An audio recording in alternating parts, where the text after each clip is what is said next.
Filipenses capítulo de número 3, verso de número 12, diz assim: não que já a tenha alcançado ou que seja perfeito, mas prossigo para alcançar aquilo para o que fui também preso por Cristo Jesus.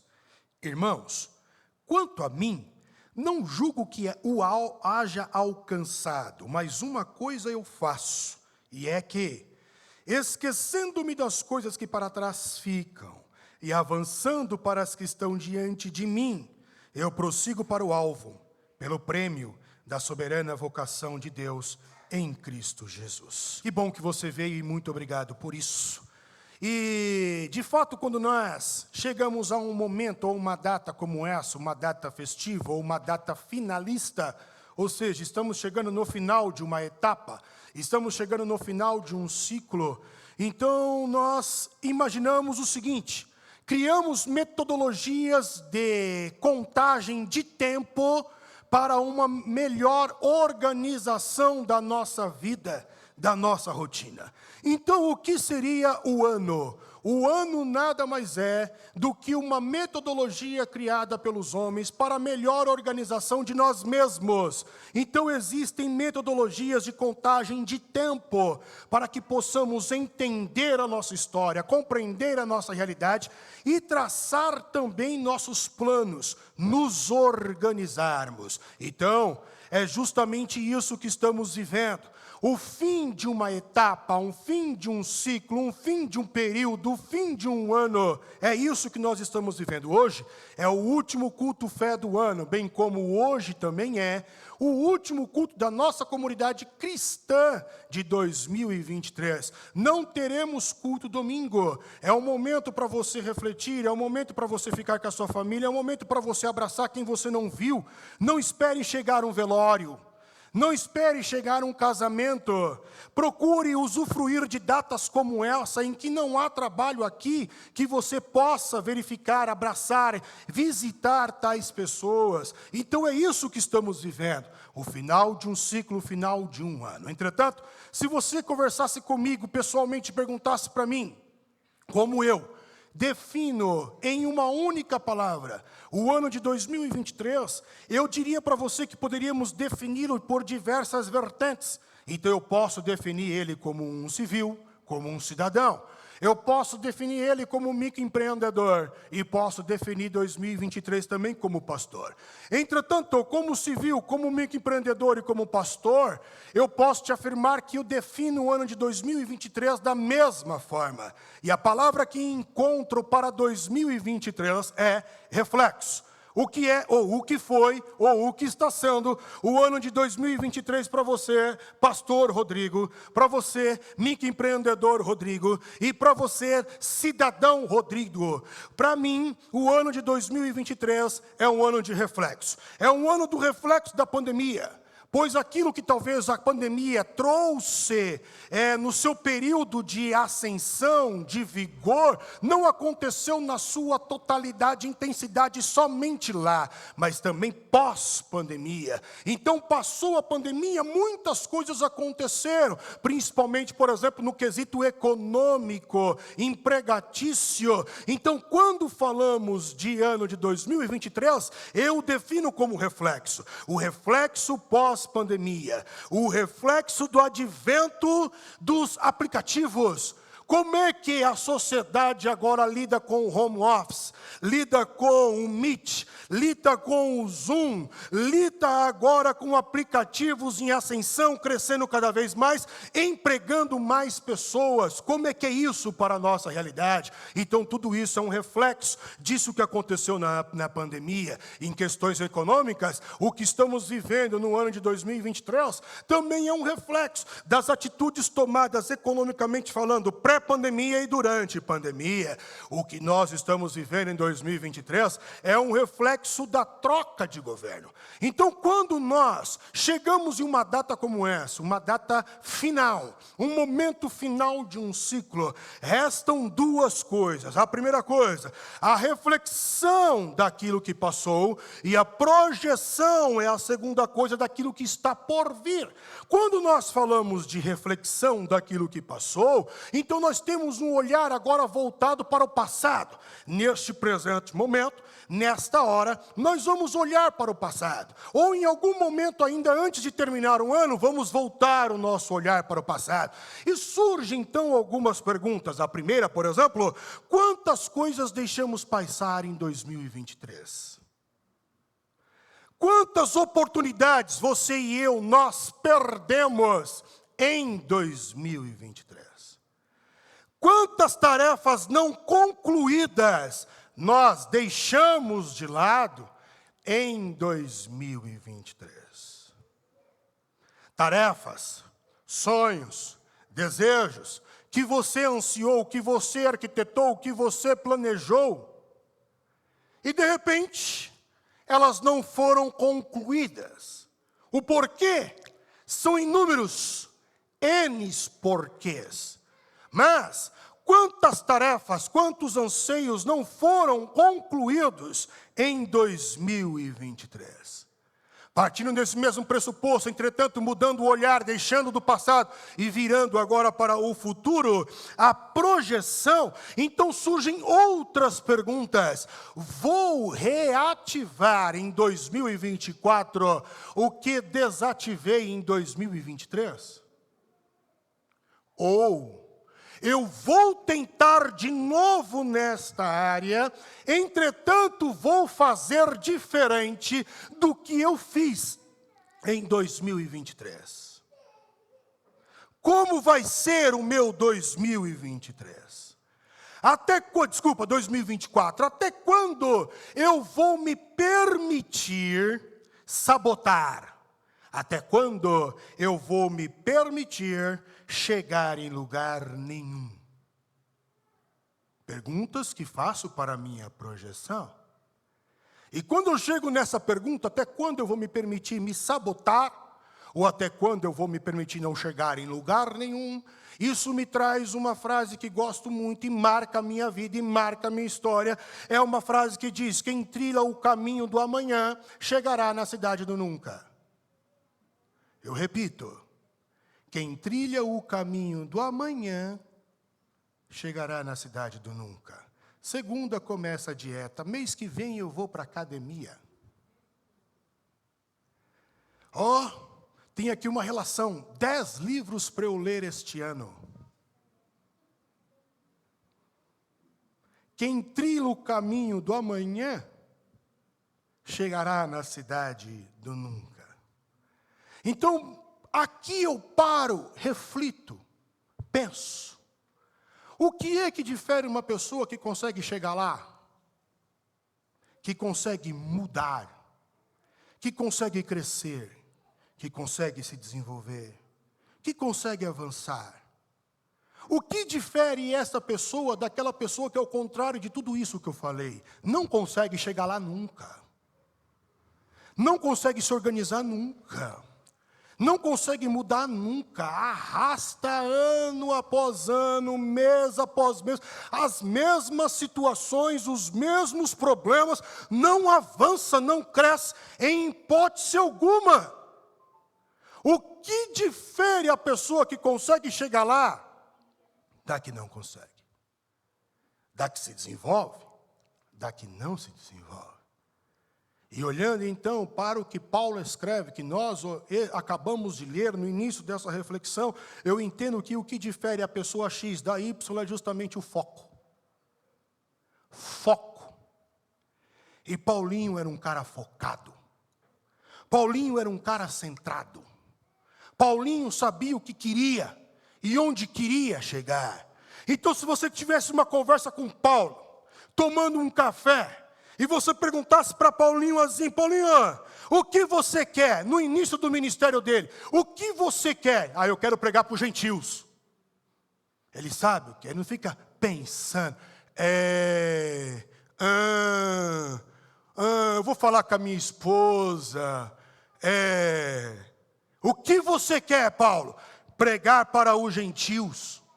O que você quer, Paulo, agora no meio do seu ministério? Eu quero chegar na Espanha. O que você quer quando você escreveu a carta aos romanos? Eu quero chegar em Roma. Eu quero ir até Roma. Paulinho, mas sabe que eu estou pensando numa coisa aqui, Paulinho? Você é um cara que dedica a sua vida à obra, ao evangelho. E você escreveu em Coríntios dizendo que aqueles que vivem do evangelho, que pregam o evangelho, devem viver do evangelho. Mas sabe o que eu percebi, Paulinho? Que você trabalha naquilo que todo mundo chama de secular.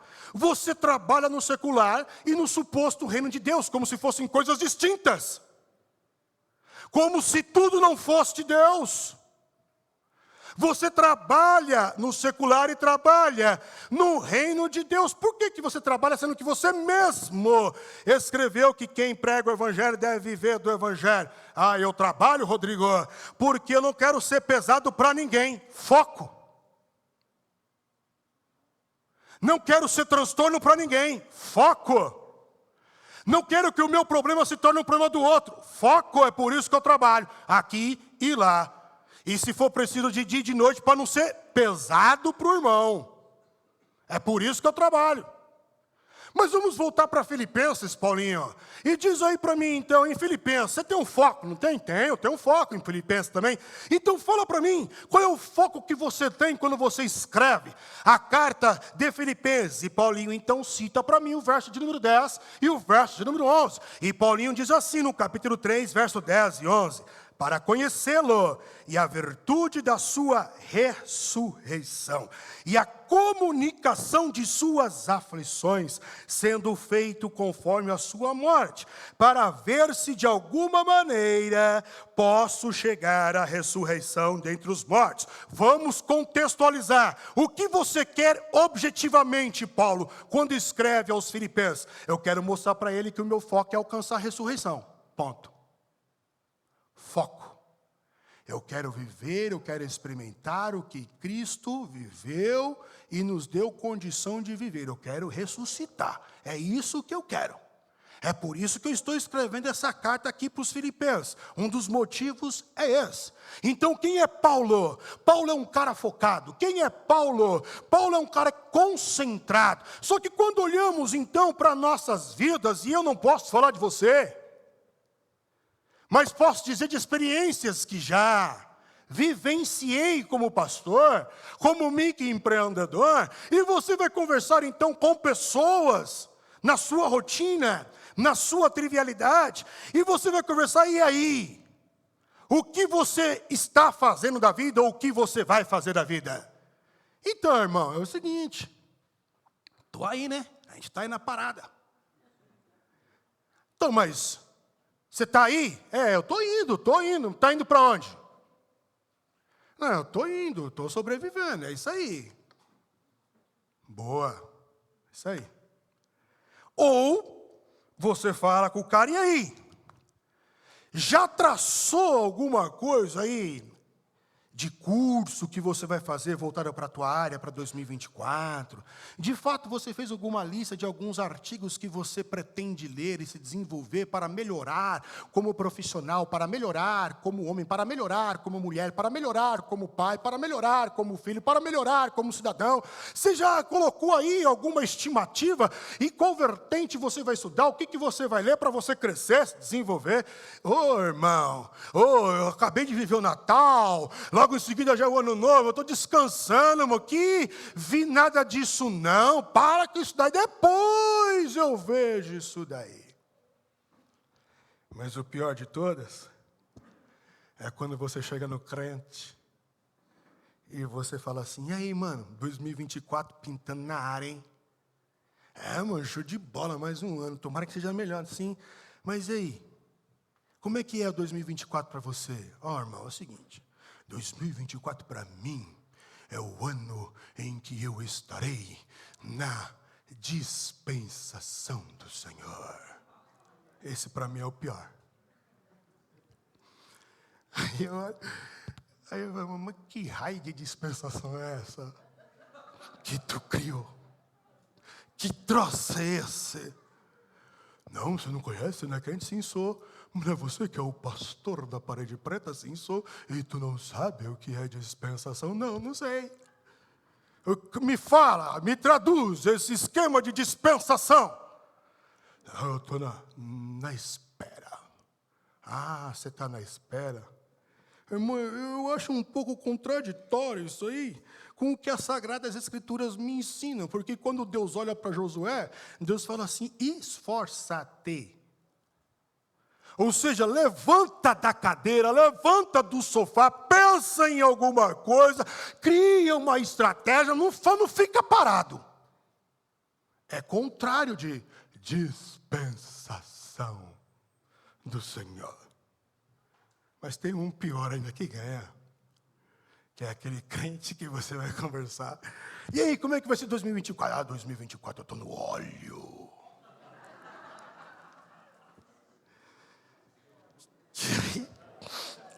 Jesus precisa me converter. No último dia, no último culto que eu deveria falar outra coisa de agradecimento, né? Não tomei meu remédio. Aí eu olho para uma pessoa dessa, a vontade que eu tenho de falar. Irmão, você está no óleo.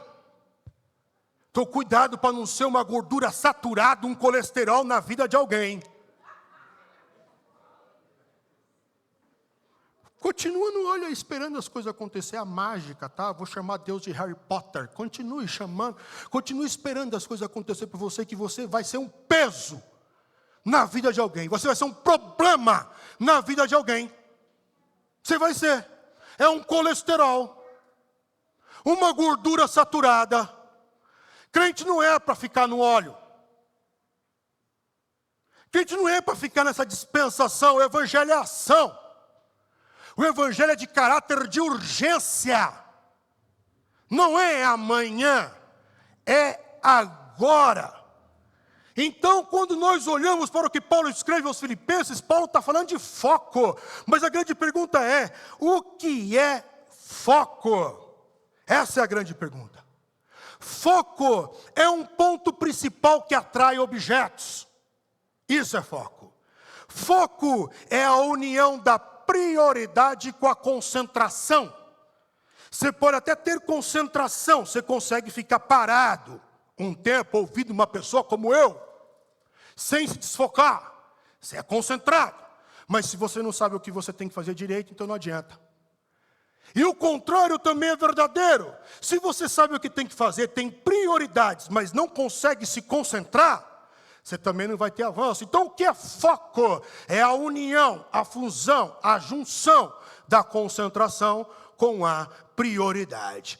Crentes desfocados, que deixam a vida levá-los, para mim, é crente alienado.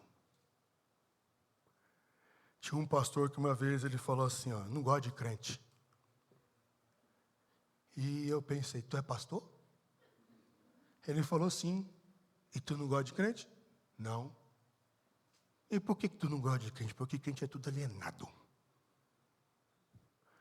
Parece que crente na atmosfera que tem camadas, troposfera, ionosfera, estratosfera, o crente cria mais uma, espirotosfera. E vive lá. Não está aqui. Ele é um ET aqui. Ele vive lá, vive alienado do mundo, das coisas que acontecem no mundo. De crescimento, de desenvolvimento. E como é fácil você e eu, nós nos desfocarmos. Como é fácil. Vou te dar um exemplo. Você está até indo bem na dieta, mas chegou o Natal. Chegou o Ano Novo. E aí, se você é aquele tipo de gente que pertence àquela família, que é do tamanho da torcida do Corinthians, que cada dia, do Natal até o Ano Novo, é uma comemoração na casa de um, você se permite se desfocar. Você sai do foco que você traçou. Então, o que é o foco? O foco é um ponto principal que atrai objetos. O foco para Paulo é tudo aquilo que eu falei. No caso de Filipe, a ressurreição é o ponto principal dele. Eu quero alcançar aquilo ali. E quando nós olhamos para Paulinho, Paulinho também vivenciou momentos em sua vida de desfoque, que ele poderia desfocar. No capítulo de número 3 mesmo, Paulo fala isso em Filipenses. E nós vamos ver que no verso de número 4, Paulo fala que ele poderia sentir orgulho. Ele poderia sentir prazer, contentamento na carne. Já que é para falar de carne, então vamos falar de carne. Eu também sou um cara que poderia me orgulhar na carne. Paulo não está falando de pecado, Paulo não está falando de erro, ele está falando de coisas dessa vivência, dessa realidade, dessa rotina, dessa trivialidade do nosso ser. E ele começa a citar o que poderia ele torná-lo orgulhoso ao ponto de desfocar. E aí no verso de número 5, Paulo fala assim, ó, eu poderia me gloriar e me desfocar do Cristo, do reino de Deus, de ser servo, de ser humilde, de amar, porque eu sou um cara circuncidado. E o que significa circuncisão? Significa a marca de Deus em um povo. Como é que se distingue judeu do resto do mundo? A circuncisão. É circuncidado, é judeu, ele é marcado. Tem uma marca que Deus instituiu no próprio corpo. Isso para Paulo era privilégio. E poderia tirar ele do foco do Cristo. Outra coisa, ele diz, eu sou israelita. Eu pertenço a Israel. E o que significa pertencer a Israel? A nação que Deus escolheu para que ele viesse encarnar e remir o mundo. Depois ele ainda diz, no que diz respeito à religião, eu sou fariseu. É aquele tipo de gente que deu certo, que conhece a Bíblia de cabo a rabo. Eu sou o fariseu, aqueles que vão testar o que se dizem ser Cristo. Sou eu, fariseu, que vou testar para ver quem é o Cristo de verdade. É a lei que deu certo, a interpretação mais aceitável da lei eram dos fariseus. No verso de número 6, Paulinho ainda continua dizendo, ó, eu era tão zeloso pela lei, que eu me tornei perseguidor. Essa é a diferença do religioso para o cristão. O Saulo de Tarso era religioso, e todo religioso se acha melhor. Mais entendido, ao ponto de perseguir outros que na concepção dele não são. Esse era Saulo, mas esse Saulo tem um encontro com Cristo e tornou-se Paulo. Então ele deixou de ser perseguidor para se tornar o servo que ele falou que era o mais pecador. É a diferença da religião para o cristianismo. Esse mesmo Paulinho ainda vem e diz que ele era irrepreensível. Se tem um modelo de conduta, apóstolo Paulo. Então se perguntássemos para ele, Paulinho, como é que é isso aí? Como é que você conseguiu vencer essas coisas que poderiam desfocar você do Cristo, do propósito, do objetivo? Como é que você consegue ficar focado? Aí Paulinho então iria citar o que nós acabamos de ler no início da reflexão em Filipenses 3,12. Paulinho diz assim, não que já tenha alcançado que seja perfeito. Primeira lição, saiba quem você é. Saiba quem você é. Paulinho sabe, por mais que eu seja o apóstolo, seja o Paulo, pregador aos gentios, eu escrevi mais de 50% do Novo Testamento, o Paulo, mas eu ainda digo que eu não alcancei lá, não cheguei, eu sei quem eu sou. Aí Paulinho continua, mas prossigo para alcançar aquilo para o que fui também preso por Cristo Jesus. Irmãos, quanto a mim, não julgo que haja alcançado. Mais uma lição, mas uma coisa eu faço, e é que, esquecendo-me das coisas que para trás ficam. Você é pastor, mas a sua vida está um caos. Você não tem condição de empregar para ninguém, de ensinar, mas não diz respeito a mim, diz respeito ao Cristo. É por isso que eu continuo. É por isso que eu não perco o foco. Você errou, não deveria estar no meio desses. Não, mas quem está em Cristo, nova criatura é. Eu não peco, de fato eu errei. Mas na verdade eu nem lembrava que eu tinha errado. Você que está falando agora que eu estou lembrando que eu errei tal dia. Eu não lembrava mais porque eu procuro deixar essas coisas para trás. E eu continuo olhando aqui, esse aqui é o meu foco, Cristo. A ressurreição. Esse é o meu foco. Ele diz: avançando-me para as que estão diante de mim, eu prossigo para o alvo. Foco. Eu prossigo para o alvo, pelo prêmio da soberana vocação de Deus em Cristo Jesus. Essa é a diferença daquele que chega lá, de que cresce, de que faz as coisas acontecer nesse tempo cronológico chamado ano, que sempre vive algo novo, que sempre está evoluindo, e daqueles que não saem da mesma, fica na inércia. Foco. Quando eu olho para o Evangelho, eu vejo que o Evangelho de Cristo, e na verdade a fé em Deus, é uma questão de postura e posicionamento.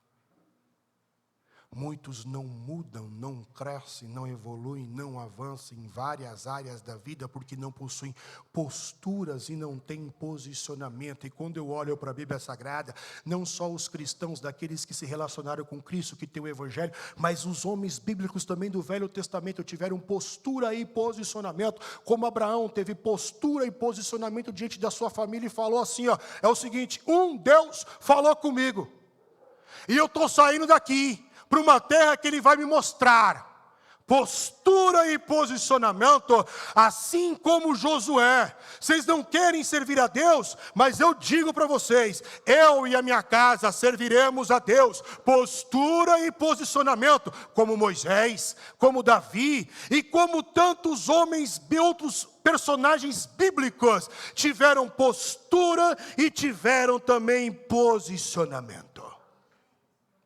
Se você quiser mudar, a mudança não começa amanhã, começa agora. E a mudança não começa aqui fora, começa aqui. Por isso que, como teu pastor, eu te aconselho, antes de terminar 2023, ressignifique conceitos, não leve conceitos errados, tardios, conceitos retrógrados para 2024, você vai continuar na mesma. Ressignifique conceitos. Acredito que é isso que Paulo vem e diz: desenvolva a sua salvação. Crente que não é alienado, crente que é focado, crente que está sempre produzindo, frutificando, crescendo. Esse tipo de crente é como o apóstolo Paulo e como Cristo contou na parábola. Que parábola? A parábola dos talentos. A parábola dos talentos deixa muito claro que você e eu não tem que ficar o tempo inteiro, porque a gente acha que a presença do Cristo é somente aqui, né? Eu vou lá me encontrar com Deus, como se Deus estivesse aqui. Só aqui. E aí a parábola deixa bem clara que o dono da seara, ou aquele senhor, pegou os talentos e começou a distribuir. E qual que é o papel de quem entregou o talento? Você recebeu o talento? Recebi, agora cai fora, sai da minha frente. A gente acha que servir a Deus é vir para cá fazer um cultinho. Vir para cá fazer uma oraçãozinha. Vim para cá ouvir uma mensaginha. Não, recebeu o talento, irmão, cai fora daqui e vai trabalhar lá fora. Aqui é um forte militar. Igreja é um forte militar. Vem para cá, vamos aprender de Deus e praticar o que a gente aprendeu lá fora. O Evangelho é postura e é posicionamento. A gente virou Israel, condicionando Deus a um templo. Um Deus melindroso que precisa de louvor, que precisa de ser adorado. Esse Deus é fraco. Deus não precisa de nada disso. Ele já te deu as ferramentas para você vencer na vida. Agora vai lá para fora, a batalha é lá. Não temos que ser crente aqui. Aqui se cura feridas. Aqui se perdoa pecados, aqui se troca as vestes, aqui se toma um banho e coloca o perfume do Cristo. Aí tu vai lá para fora, e lá fora é a batalha.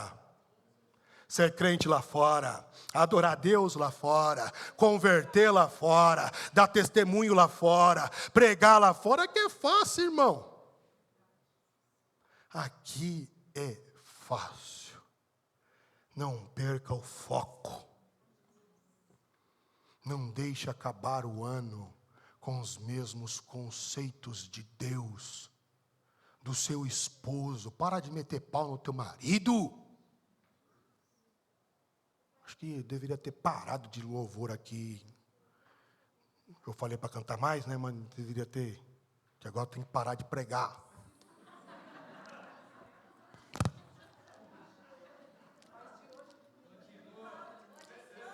Para de falar mal do teu marido. Só tem defeito o homem, mano. Meu, Jesus leva Jesus. Por que o cara não presta para nada? Leva, não tem uma qualidade. O contrário também é verdadeiro. Para de falar mal da mulher. Fala, mulher chata, mulher briguenta, mulher. Para! Não mude de ano com os mesmos conceitos, irmão, senão não vai acontecer a mesma coisa. Albert Einstein, quer dizer, coloco muita coisa nas redes sociais aí, coloca lá Albert Einstein, não sei se foi ele que falou. Mas, se foi ele, bem, se não foi também, bem, a frase é verdadeira. Diz que é insanidade você esperar coisas diferentes, fazendo a mesma coisa. Isso é loucura. É loucura se você quer o seu casamento diferente. Não adianta vir para o bem casados, irmão. É você na sua casa que tem que começar a mudar a sua conduta, a sua postura, o seu posicionamento. Você tem a palavra de Deus, você não precisa do pastor Rodrigo.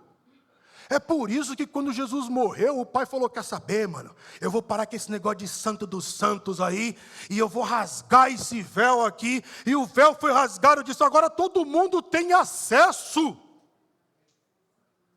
Converse com o Espírito Santo. Seja íntimo dele, leia a Bíblia. Ame mais, aprecie os pequenos detalhes. Se você fizer a mesma coisa, não vai mudar, irmão, não vai. Para você mudar, você tem que fazer diferente. Por isso você tem que prosseguir, por mais que você entenda que ainda há debilidades, fragilidades, erros, tem que arrumar. Você não pode parar, ficar prostrado.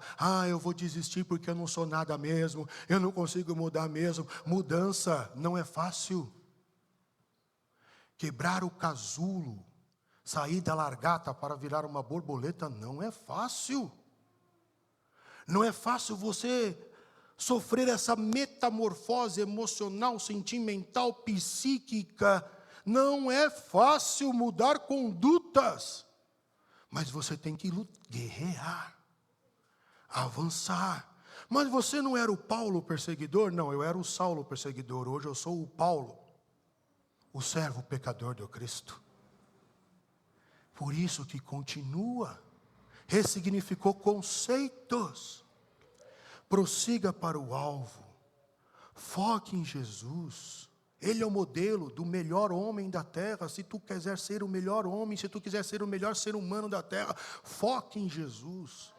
Foque no Pai, foque no Espírito, foque na palavra, foque nas promessas bíblicas, foque nas promessas que Deus lançou para a tua vida. Foque em Deus e prossiga, não pare. Continua, Deus é contigo. Não desista. Se eu fosse desistir pela debilidade, para quantos pastores eu já falei assim, eu sou o cara mais improvável para ser um pastor. Eu sou o cara mais improvável para ser um pastor. Eu sei que eu não tenho condição, mas não diz respeito ao Rodrigo. Nunca foi do Rodrigo. Sempre foi do Cristo. Sempre foi do Cristo. Então prossiga. Foco. Avance. Deus é com você. Que Deus te abençoe.